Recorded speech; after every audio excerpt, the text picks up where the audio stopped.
Penetration exposed. What really happened? The information contained in this article comes from the author's familiarity with and lifelong practice of the highly evolved mental technique popularly known as remote viewing. Indeed, the author has had a personal, even karmic, connection to the father of remote viewing, INGO SWANN, throughout both of their lives, which perhaps lends a sense of poetic circularity to the fact that Dr. Swann plays such an important role in the narrative you are about to explore. The other stakeholders in this Byzantine tale are American astronaut, Dr. Edgar Mitchell, of Institute for Noetic Science fame, Dr. Hal Puthoff, a multi-talented scientist and recognized genius in many fields, as well as authoritative ufologist Jacques Vallée. Other, lesser figures, will also figure into this generation-spanning real-life drama. The main information that the author is attempting to convey in this article can be summed up in 3 major points, all of which will be further fleshed out below. The first point is contact. The author asserts that contact between humanity, in the form of NASA astronaut and admitted ESP experiment participant Edgar Mitchell, and an alien intelligence representing a Level 1 civilization, with an Earth-side psychic assist from Dr. INGO SWANN, took place during the low Earth orbit segment of the Apollo 14 space flight. See below for details about this remarkable encounter. The second point is that the encounter between Mitchell and these ETs resulted in a transfer of technological information in the form of an otherworldly scientific textbook. This textbook has since been reverse-engineered by Hal Puthoff, who is himself a member of a secretive UFO working group known as the Aviary. More on this group later. Perhaps the most important revelation of this article is the incontrovertible fact that, today, zero-point energy is working, and being suppressed at the highest levels by a cabal operating within the United States government. The third point is about the true nature of the behind-the-scenes battle currently being waged between the controlling elites, who insist on excessive secrecy, and the proponents of public disclosure, who believe that revealing the true, full extent of the ET engagement with humanity will lead to a more open and democratic society, if not a full-blown golden age. If, upon reading the information contained in this essay, you sense the truth in it and feel compelled to do your part to help bring about the worldwide paradigm shift necessary to elicit full disclosure, thus adding your number to the gathering critical mass, then the author will have succeeded in his goals. Let us now return our focus to the first point mentioned above, and provide more detail about what happened between Edgar Mitchell and an alien entity during the Apollo 14 mission. Mitchell has, in the past, made frequent mention of the fact that he took part in an ESP experiment during Apollo 14. What he has never revealed publicly is that the Earth-side participant in this groundbreaking experiment was none other than natural-born psychic INGO SWANN. As revealed in his landmark autobiographical work, Penetration, Swann had previously been hired by Majestic Level Deep Black operative Axelrod, not his real name, to remote view the dark side of the moon. Dr. Swann's psychic sweep of our lunar neighbor's hidden side had revealed the existence of a massive underground base populated by a hostile race of shapeshifters and time benders. Subsequently, it was the mysterious Axelrod who arranged for NASA's Apollo 14 experiment and PSI communication, with his star psychic, INGO SWANN, attempting communication with other, different alien entities. While Mitchell was in stationary low Earth orbit, Swann succeeded in eliciting a telepathic reply from an alien entity. This time, fortunately, of a benevolent variety. Swann subsequently invited this entity to go ahead and make physical contact with waiting astronaut, Edgar Mitchell. There is more to the complex interworld negotiations involved in setting up this meet and greet, but those details are better left for another time. Back on Apollo 14, Edgar Mitchell was the recipient of both a transfer of advanced, non-human technology, the aforementioned alien textbook on zero-point energy, as well as a warning about the terrorist attacks that would take place in New York 30 years later, practically to the day. This warning was delivered in multiple ways.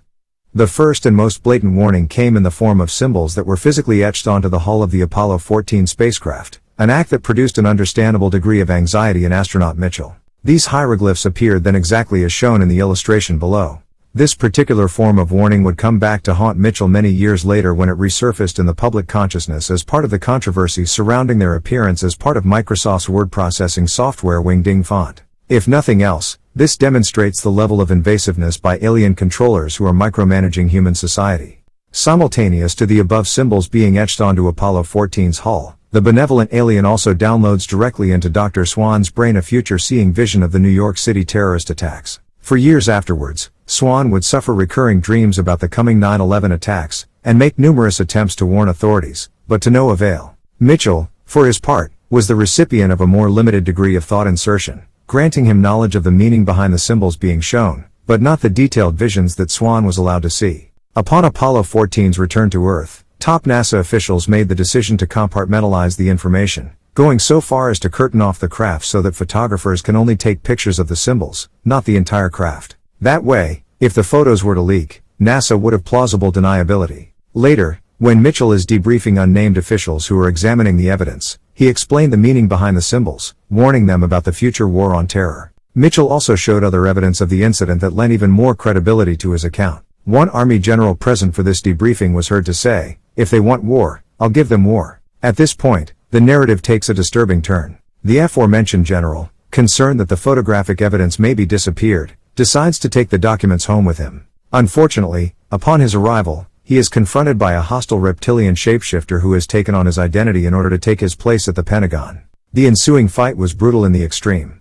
Ultimately, the shapeshifter was too physically powerful. In the end, he strangled the general and threw his corpse to the ground. Afterwards, he ran upstairs and tried on one of the general's shirts, paying particular attention to the collar size. At this point, what can only be called a divine intervention takes place. The murderous, shape-shifting reptilian is instantly teleported back to the moon base, just as the lid is being blown off said base by a large, circular UFO under the control of benevolent higher powers. After a brief but violent conflict involving the large circular craft fending off a squadron of black triangle craft, all of the inhabitants are set on fire, until there's nothing left of them but a pile of ash. Meanwhile, back on Earth, the textbook makes its way to NSA asset Hal Puthoff, then employed at the Stanford Research Institute, SRI. Upon being shown this otherworldly document, Puthoff calls in Jacques Vallée, who also happens to be on staff at SRI. Puthoff and SWANN show Vallée the textbook and ask him to become a ufologist. From that point on, Vallée, now convinced of an ET presence engaging humanity, thanks to the evidence placed in his hands, works with Puthoff studying the subject of UFOs and human/alien interaction.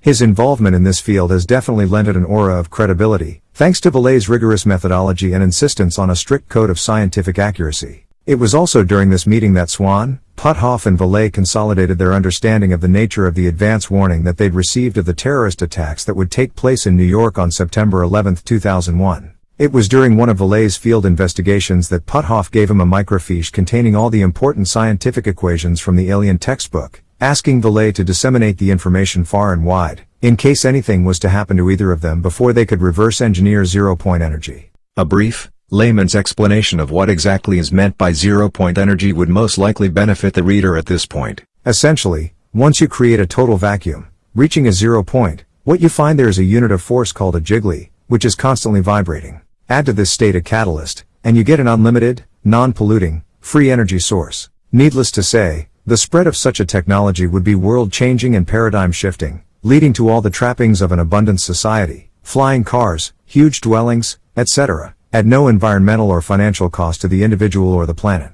The three keywords here are limitless, non-polluting and free. Money as we know it could be done away with, entirely. Unfortunately, that might be one of the things that zero-point energy has going against it. Because, obviously, a great many fortunes rely upon the scarcity model of energy resources.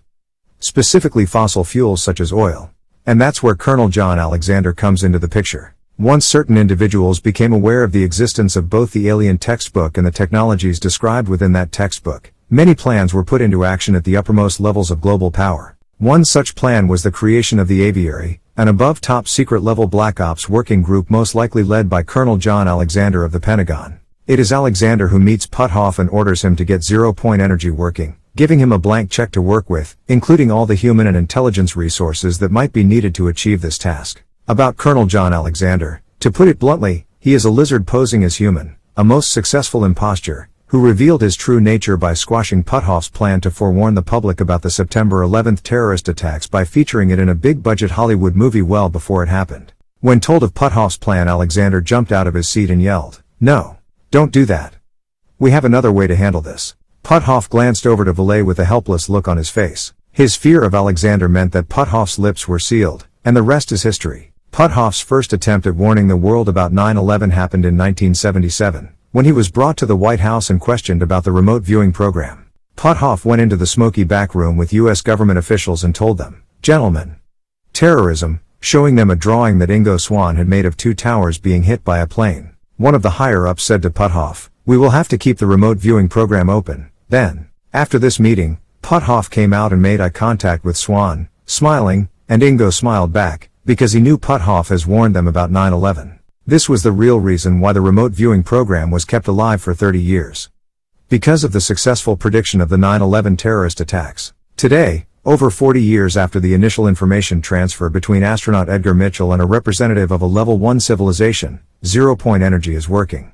Dr. Puthoff deserves a great deal of credit for this. He and his team developed a nuts and bolts ZPE prototype using nothing but a difficult guidebook and their own man-made ingenuity. Unfortunately, Big Oil, specifically the Rockefeller faction, is successfully suppressing this technology because the last thing they want is the propagation of a free, non-polluting form of energy. Furthermore, it has come to the author's attention that the original textbook is currently in the hands of shadowy billionaire Robert Bigelow of the now-defunct National Institute of Discovery Science, NIDS, which was an NSA-front organization to spread disinformation. Having made his fortune in casinos and other ventures on behalf of the NSA, Bigelow is now pouring money into outer space via his Bigelow Aerospace Company. Needless to say, Bigelow has no plans to share his knowledge of free energy with humanity, preferring to maintain a monopoly on it for his own nefarious reasons. In conclusion, this author hopes for a future where the public enjoys the fruits of free energy and the plans of the elite have collapsed because the secret of zero-point energy is too big to contain.